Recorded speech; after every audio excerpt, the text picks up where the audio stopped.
আসসালামু আলাইকুম। আজকের ভিডিওটা সতর্কতামূলক, শুধুমাত্র মালয়েশিয়ান প্রবাসীদের জন্য। সবাই ভিডিওটা সর্বোচ্চ শেয়ার করে সবার কাছে পৌঁছে দিবেন, এই দায়িত্ব আপনাদের। তো সতর্কতামূলক কথাটা হলো, সামনে কিন্তু কুরবানির ঈদ আসতেছে। 7ই জুন কিন্তু মালয়েশিয়াতে কুরবানির ঈদ। সো এই ঈদ উপলক্ষে ঠিক আছে, যারা চিন্তা ভাবনা করতেছেন যে মসজিদে লাইন দিয়ে দাঁড়ায় সেটা কুরবানির গোশত আনবেন, দয়া কইরা এই চিন্তা ভাবনাটা মাথা থেকে জায়রা ফালাই দেন। কারণ বিগত দিনগুলোতে দেখছেন মালয়েশিয়ানরা এই বিষয়গুলো নিয়ে এসে আমাদেরকে কত ছোট করে কথা বলছে, কত অপমান করে কথা বলছে, ঠিক আছে।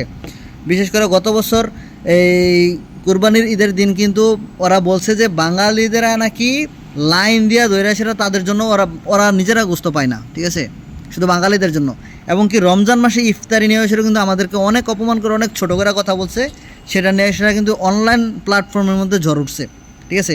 সো আপনাদের সবার কাছে একটাই রিকোয়েস্ট থাকবে, দয়া করে কেউ মসজিদের লাইন দিয়ে সেটা গরুর গোশত আনতে যাবেন না, কুরবানির গোশত আনতে যাবেন না।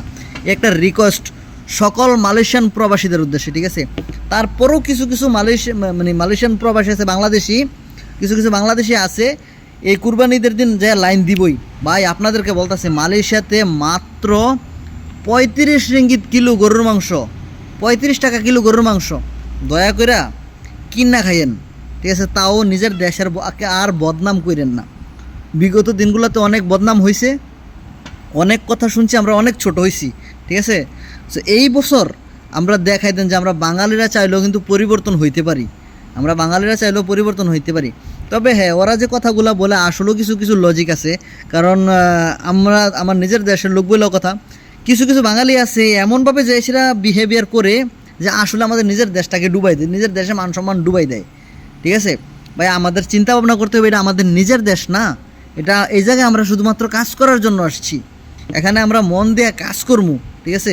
আমাদের কাজ হচ্ছে আমরা ওদের এখানে কাজ করতে আসছি, তাদের কাজ করবো, আমরা তাদের ওয়ার্কার, ঠিক আছে। এটা আমাদের দেশ না যে আমরা যখন যা খুশি তাই করবো, ঠিক আছে।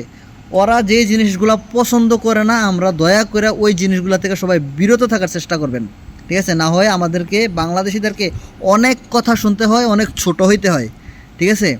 সো যারা সোশ্যাল মিডিয়াতে থাকেন না, তারা কিন্তু আসলে এই বিষয়গুলো দেখেন না।